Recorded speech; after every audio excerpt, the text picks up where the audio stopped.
ক'ব বিচাৰিম।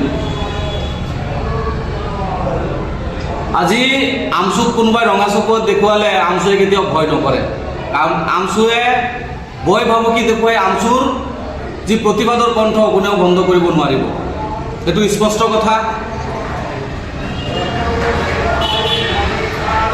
আজি মুৰিয়াবাৰী হস্পিটেলৰ বিৰুদ্ধে আমাৰ যি দৃষ্টিগোচৰ হৈছিলে, মুৰিয়াবাৰী হস্পিটেলত যি দুৰ্নীতি অনিয়ম হৈছিলে তাৰ বিৰুদ্ধে আমি আমচুৱে সংগ্ৰাম পৰিষদে ছাত্ৰ মুক্তিয়ে আমি প্ৰতিবাদ কৰিছিলোঁ। সেই প্ৰতিবাদ কৰাৰ সময়তো কিন্তু আমাক মেনেজ কৰাৰ এটা চেষ্টা চলিছিলে। দুজন দালালে আমাৰ লগত যোগাযোগ কৰিছিলে যে আমি ধৰ্ণাস্থলীৰ পৰা উঠি যাব লাগে, তেওঁলোকে ডক্টৰৰ লগত বহি আমাৰ লগত কিবা মিলামিলি কৰিব। গতিকে আমি সেয়া তেওঁলোকৰ কথাত আমি যোৱা নাছিলোঁ কাৰণে আজি আমাৰ বিৰুদ্ধে অভিযোগ অনা হৈছে, আমাক দুষ্টচক্ৰ বুলি কোৱা হৈছে।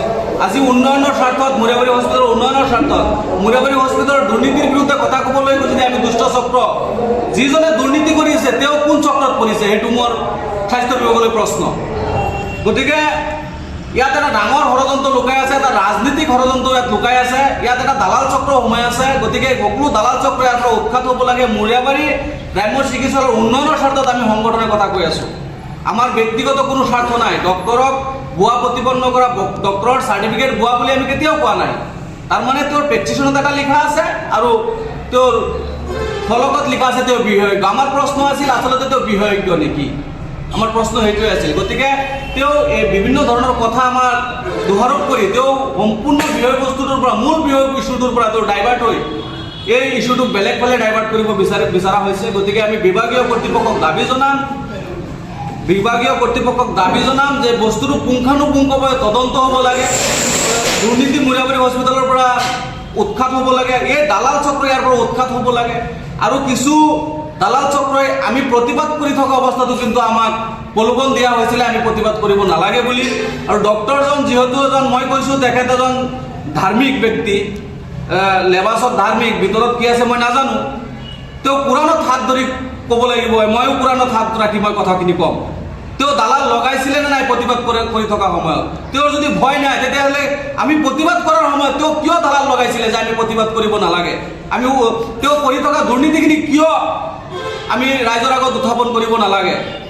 আৰু তেওঁৰ কল ডিটেইলছ ইনকুৱাৰী কৰিলে যাৱতীয় বস্তু ওলাই পৰিব, তেওঁ কোন কোন দালালৰ লগত জড়িত, তেওঁৰ হুৱে ভয়ে কোন দালাল জড়িত হৈ আছে।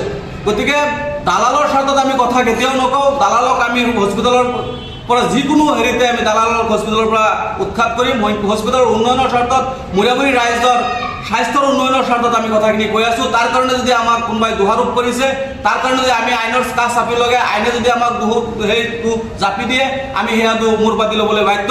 কিন্তু শেষবাৰ মই ক'ব বিচাৰিম যে মুৰিয়াবাৰী হস্পিটেলত হৈ থকা দুৰ্নীতি কিন্তু বন্ধ হ'বই লাগিব, অন্যথা আমি আমচুৱে ইয়াতকৈ ভয়ানক গণতান্ত্ৰিক আন্দোলন কৰিবলৈ বাধ্য হ'ম। যোৱা 6 তাৰিখে মৰিগাঁও জিলা আৰু মুৰিয়াবাৰী আঞ্চলিকৰ উদ্যোগত যিটো মুৰিয়াবাৰী গ্ৰাম্য চিকিৎসালয়ৰ বিৰুদ্ধে অন্যায়ৰ বিৰুদ্ধে যিটো প্ৰতিবাদ হৈছিলে, উক্ত প্ৰতিবাদত আমিও সহযোগিতা কৰিছিলোঁ সংগ্ৰাম পৰিষদে। মুৰিয়াবাৰী চিকিৎসালয়ত যিবোৰ দুৰ্নীতি আগৰ পৰাও আমি প্ৰতিবাদ কৰি আহিছোঁ, চাই আহিছোঁ। আৰু বৰ্তমান যিজন গ্ৰাম্য চিকিৎসাৰ ইনচাৰ্জ আব্দুল ছালাম, তেওঁৰ নেতৃত্বত যিবিলাক দুৰ্নীতি হৈ আছে ইয়াৰ বিৰুদ্ধে মানে বহুত প্ৰতিবাদ আগতেও হৈছে আৰু বৰ্তমানলৈকে দুৰ্নীতি চলি আছে। আজি চাওক, প্ৰত্যেকজন পেচেণ্টৰ পৰা 10 টকাকৈ লৈ সেই টকাখিনিৰে মেনেজমেণ্ট কৰাৰ ক্ষেত্ৰত মানে তেওঁ কৈ আহিছে। আৰু RKS ফালৰ পৰা বছৰি 5 লাখ টকা অহাত সেই টকাখিনিৰে হয় গ্ৰাম্য চিকিৎসালয়খন উন্নতি কৰাৰ কাৰণে তেওঁ মানে ফিতাহী মাৰি আহিছে। কিন্তু চাওক উন্নতি, আজি চাওক কাৰেণ্টৰ মানে কোনো লাইটৰ ব্যৱস্থা নাই। ৰাতিৰ অন্ধকাৰত এজন ৰোগীক তেওঁ টৰ্চৰ দ্বাৰা, কেণ্ডেলৰ দ্বাৰা তেওঁ চেলাইন আৰু ইনজেকশ্যন দি থকা আমি স্পষ্ট হৈছে, আমি দেখিছোঁ। কথা হৈছে উন্নতিটো ক'ত হৈছে? আজি ৰোগীৰ পৰা যে 10 টকা লৈছে, প্ৰত্যেকখন শ্লিপত 10 টকা লয়, সেই টকাখিনি ক'ত যায়? এই কাৰ পকেটত সোমাই 10 টকা? আজি এই ৰাতিৰ অন্ধকাৰত কিয় টৰ্চৰ পোহৰত আৰু কেণ্ডেলৰ পোহৰত কিয় চেলাইন দিবলগীয়া হয়?